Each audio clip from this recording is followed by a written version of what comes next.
ఓం శ్రీ మాత్రే నమః. ఛానల్లోకి స్వాగతమండి. రేపే భీష్మ ఏకాదశి, అలాగే మంగళవారం కూడా. మర్చిపోకుండా బియ్యం డబ్బాలో ఇది ఒక్కటి వేస్తే చాలు, 4 వైపుల నుండి డబ్బు దూసుకుని వస్తుంది, కుబేరులు అవటం ఖాయం. అయితే భీష్మ ఏకాదశి యొక్క ప్రత్యేకత ఏంటి? ఆ రోజు బియ్యం డబ్బాలో వేయవలసినటువంటిది ఏంటి? ఏం వేయటం వల్ల మీరు ఆర్థికంగా పురోగతిని చూడగలుగుతారు, లక్ష్మీ కటాక్షం మిమ్మల్ని చేరుకుంటుంది? ఈ పూర్తి వివరాలు అన్నీ కూడా ఈరోజు ఈ వీడియోలో వివరంగా తెలుసుకుందాం. వీడియోలోకి వెళ్లే ముందు మా చిన్న రిక్వెస్ట్ ఏంటంటే, ఇంతకు ముందు కనుక మా ఛానల్ని మీరు సబ్స్క్రైబ్ చేసుకున్నట్లయితే సబ్స్క్రైబ్ చేసుకోండి. అలాగే పక్కనే ఉన్న గంట సింబల్ మీద ఆల్ అప్డేట్స్ ని క్లిక్ చేయండి. అప్పుడే మేము అప్లోడ్ చేసే ప్రతి వీడియోకి మీకు నోటిఫికేషన్ అనేది వస్తుంది.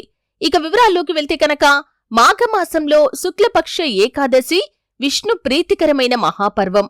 ఈ రోజున నారాయణ అర్చన, శ్రీ విష్ణు సహస్రనామ పారాయణ, జప ఉపవాసాదులు విశేష ఫలాలను ఇస్తాయి. భీష్మ నిర్యానంతరం వచ్చిన ఏకాదశి కాబట్టి ఈ భాగవత శిఖామణి పేరున ఈ ఏకాదశిని భీష్మ ఏకాదశి అని పిలుస్తారు. గంగామాత స్త్రీ రూపంలో గర్భధారిణి అయి వసువులను కుమారులుగా కంది. అలా వాళ్లు మనుష్యులై జన్మించారు. జలరూపంలో ఆమె వాళ్లను మళ్లీ తనలోకి తీసేసుకుంది. అంటే గంగాదేవి జగన్మాత స్వరూపిణి కాబట్టి ఆమె గర్భవాసాన జన్మించిన తర్వాత ఎవరికీ పాపం అనేది ఉండదు. అయితే ఏ కారణం చేతనో ఆమె గర్భాన 8వ వాడుగా జన్మించిన భీష్ముణ్ణి ఆమె గంగలో పారవేయబోతుంటే ఆమె భర్త అయిన శంతన మహారాజు ఆమెను వారించాడు. అందుకని ఆ పిల్లవాణ్ణి ఆయన్నే పెంచుకోమని అప్పగించి ఆమె వెళ్లిపోయింది. అలా శంతనుడి చేత శాప విముక్తుడు కాకుండా నివారింపబడిన భీష్ముడు పెరిగి పెద్దవాడయ్యాడు. ఆయన బోధించిన విజ్ఞాన సంపద, ఆయన బోధించిన ప్రతి వాక్యం అనాది కాలం నుంచి వచ్చినటువంటి సత్యానికి అతి సన్నిహితంగా ఉంటుంది. సత్యాన్ని అది ధరించి ఉంటుంది. భారత యుద్ధంలో 11 రోజులు యుద్ధం చేసి గాయపడి అంపశయ్యపై పరుండి ఉత్తరాయణ పుణ్యకాలం కోసం ఎదురుచూస్తున్న భీష్ముణ్ణి చూడటానికి యుద్ధానంతరం కృష్ణుణ్ణి తోడుకొని పాండవులు వస్తారు. ఆ సందర్భంలో శ్రీకృష్ణుని చూసి భీష్ముడు స్తుతిస్తాడు. అసలు భారతంలో భీష్మునిది ఒక ప్రత్యేకమైన పాత్ర. శీలంలోనేమి, శౌర్యంలోనేమి, నీతిలోనేమి, నిష్ఠలోనేమి భీష్మునికి సాటి భీష్ముడే. అంటే భీష్ముడికి సాటి మరొకడు లేడని చెప్పుకోవాలి.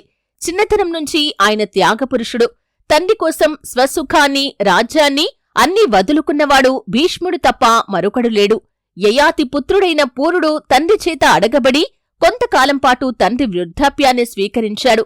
కాని భీష్ముడు తనంతట తానే తండ్రి సుఖం కోసం తన వారసత్వ హక్కైన రాజ్యాన్ని త్యాగం చేయటమే కాకుండా భవిష్యత్తులో తన మాట తన సంతానం ఉల్లంఘిస్తారేమో అన్న అనుమానం వెలిబుచ్చబడినప్పుడు వివాహాన్ని వద్దనుకున్నాడు.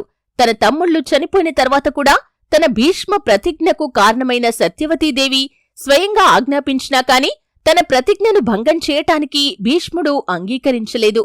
శ్రీకృష్ణుడు కేవలం నరుడు కాడని, ఆయన సాక్షాత్తు పురుషోత్తముడైన శ్రీమన్నారాయణుడని శ్రీకృష్ణుని సమకాలికులలో తెలుసుకున్న అతి కొద్ది మందిలో భీష్ముడు ముఖ్యుడు. తనకు తెలిసిన ఆ విజ్ఞానాన్నంతా ధర్మరాజుకు బోధించాడు. భారతంలో శాంతి పర్వం, అనుశాసనిక పర్వం భీష్ముని మహావిజ్ఞానానికి నిలువెత్తు దర్పణాలు. అష్టమనువుల్లో ఒకరిగా శౌర్య ప్రతాపంలో అసమాన ప్రతిభ కలిగిన మహానుభావుడు భీష్మాచార్యుడు. కురువృద్ధుడు, అత్యంత శక్తివంతుడు, తెలివైనవాడు అయిన భీష్మాచార్యుడు మహాభారత యుద్ధంలో నేల కొరిగినప్పటికీ దక్షిణాయనంలో మరణించటం ఇష్టం లేక ఉత్తరాయణం కోసం వేచి ఉన్నాడు. తన నిర్యాణానికి సమయం తానే నిర్ణయించుకున్నాడు. 58 రోజులు అంపశయ్యపై పవళించి ఉత్తరాయణ పుణ్యతిథి కోసం వేచి చూస్తున్న భీష్ముణ్ణి చూసేందుకు శ్రీకృష్ణుడు వచ్చాడు. అందుకు అమితానందం పొందిన భీష్ముడు శ్రీమన్నారాయణుని 1000 నామాలతో కీర్తించాడు. అదే ఇంటింటా భక్తి ప్రపత్తులతో పారాయణం చేసే విష్ణు సహస్రనామం. అనంతరకాలంలో రాజ్యపాలన చేయవలసి ఉన్న ధర్మరాజును ఉద్దేశించి రాజనీతి అంశాలను బోధించాడు. ధర్మరాజు అడిగిన ప్రశ్నలకు భీష్ముడు ఇచ్చిన సమాధానమే విష్ణు సహస్రనామానికి ఉపోద్ఘాతం. మాఘశుద్ధ అష్టమి నాడు పరమపదించాడు. మాఘశుద్ధ అష్టమి నాడు భీష్మాచార్యుని ఆత్మ శ్రీకృష్ణుడిలో లీనమైంది. భీష్ముడు మోక్షం పొందిన తర్వాత వచ్చిన మాఘశుద్ధ ఏకాదశిని భీష్మ ఏకాదశి, లేకపోతే మహాఫల ఏకాదశి, జయ ఏకాదశి అని ఇటువంటి పేర్లతో పిలుస్తారు. విష్ణు సహస్రనామం ఎప్పుడు పఠించినా కాని పుణ్యం కలుగుతుంది. ముఖ్యంగా భీష్మ ఏకాదశి నాడు కనుక విష్ణు సహస్రనామం పారాయణ చేస్తే ఆ ఫలితం అనంతంగా ఉంటుంది. అనుకున్న పనులు నిర్విఘ్నంగా నెరవేరుతాయి. భోగభాగ్యాలు కలుగుతాయి. సర్వ పాపాలు హరిస్తాయి. పుణ్యగతులు మీకు లభిస్తాయి. అంతేకాకుండా గ్రహ దోషాలు, నక్షత్ర దోషాలు ఉన్నవారు కూడా విష్ణు సహస్రనామాన్ని ప్రతినిత్యం పారాయణ చేస్తే చాలు అన్నింటి నుంచి విముక్తి పొందటమే కాకుండా అన్నింట్లో విజయం సాధిస్తారని మన పురాణాల ద్వారా తెలుస్తుంది. ఒకవేళ విష్ణు సహస్రనామం కనుక పారాయణ చేయలేకపోతే కనీసం శ్రీరామ రామ రామేతి అనే శ్లోకాన్ని 3 సార్లు ఉచ్చరించినట్లయితే అంతే ఫలితం మీకు కలుగుతుంది. ఈ భీష్మ ఏకాదశి పర్వదినాన్ని పురస్కరించుకుని విష్ణు సహస్రనామం పారాయణ చేయండి. అవకాశం లేకపోతే శ్రీరామరామ అనే శ్లోకాన్ని 3 సార్లు భక్తిగా జపించండి. ఎందుకంటే భీష్మ ఏకాదశికి చాలా విశిష్టత ఉంది కాబట్టి ఈ రోజున విష్ణు పారాయణం చేసినా కాని, శ్రీరామరామ అనే శ్లోకాన్ని పఠించినా కాని సకల సౌభాగ్యాలు కలుగుతాయి. మీ జీవితంలో ఉన్న సమస్యలు కూడా తొలగిపోతాయి. ఇక ముఖ్యంగా విషయంలోకి వస్తే, అంటే ఈ భీష్మ ఏకాదశి రోజు మంగళవారం రోజు బియ్యం డబ్బాలో వేయవలసినటువంటి ఆ వస్తువు ఏంటి అనే విషయాన్ని కనుక చూసినట్లయితే, ముఖ్యంగా భీష్మ ఏకాదశికి ఎంత ప్రత్యేకత ఉందో మనం తెలుసుకున్నాం. అలాగే మంగళవారంతో కలిసి వచ్చింది కాబట్టి ఇంకా మరెంతో ప్రత్యేకతను భీష్మ ఏకాదశి సంతరించుకుంది. ఎందుకంటే మంగళవారం అనేది చాలా శుభప్రదమైన రోజు, మంగళకరమైన రోజు. ఈ రోజుకు చాలా విశిష్టత ఉంటుంది కాబట్టి ఈ రోజుతో భీష్మ ఏకాదశి కలిసి రావటం మూలంగా మీరు ఈ చిన్న పరిహారం చేసినట్లయితే లక్ష్మీ కటాక్షం మీకు ఖచ్చితంగా కలుగుతుంది. కాబట్టి మీరు ఎటువంటి సమస్యలతో బాధపడుతున్నవారైనా సరే ఈ పరిహారం చేసుకోవచ్చు. అంటే ఉదయం మీరు స్నానాది కార్యక్రమాలు పూర్తి చేసుకున్న తర్వాత, మీ పూజ ముగించిన తర్వాత సాయంత్రం 6 గంటలలోపు ఏ సమయంలో అయినా సరే అండి ఈ పరిహారం మీరు చేసుకోవచ్చు. దానికోసం మీరు చేయాల్సింది ఏమిటి అంటే కనుక, ఒక పసుపు రంగు కాని లేకపోతే ఎరుపు రంగు కాని చేతి రుమాల్ సైజులో ఉన్నటువంటి వస్త్రాన్ని తీసుకోండి. ఆ వస్త్రం నూతన వస్త్రమై ఉండాలి. అంటే వాడిన వస్త్రం కాకుండా నూతన వస్త్రాన్ని తీసుకోండి. చేతి రుమాలు కంటే చిన్నదైనా పర్వాలేదు. ఆ వస్త్రాన్ని తీసుకుని దాంట్లో 9 వక్కలు వేయండి.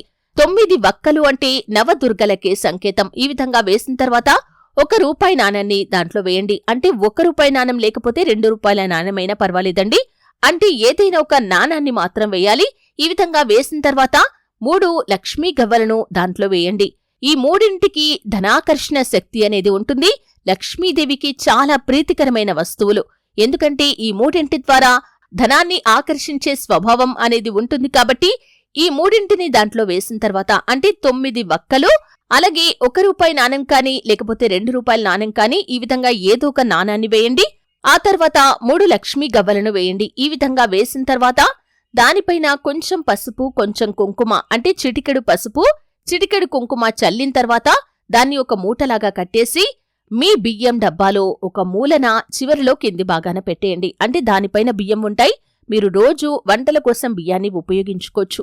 ఈ విధంగా కనుక బియ్యం డబ్బాలో పెట్టారంటే మీ ఇంట్లోకి ధనం ఆకర్షించబడుతుంది. లక్ష్మీదేవి కటాక్షం మీకు కలుగుతుంది. అలాగే బియ్యం విషయంలో కొన్ని జాగ్రత్తలు కూడా తీసుకోవాలి. బియ్యం ఎప్పుడు కూడా డబ్బాలో నిండుకోకుండా చూసుకోవాలి. ఇంట్లో బియ్యం నిండుకోవటం అనేది మీ ఆర్థిక స్థితి హీనతకు సంకేతం కాబట్టి బియ్యం నిండుకోకుండా చూసుకోవాలి. అలాగే మీరు బియ్యాన్ని వాడుకునేటప్పుడు పైనుండి వాడుకోవచ్చండి. ఈ విధంగా కనుక మీరు చేశారంటే మీ జీవితంలో మీకున్న ప్రతికూలతలు అన్నీ కూడా తొలగిపోతాయి. ఆర్థికంగా పురోగతి సాధిస్తారు. 2-3 ఆదాయ మార్గాల ద్వారా డబ్బును సంపాదిస్తారు.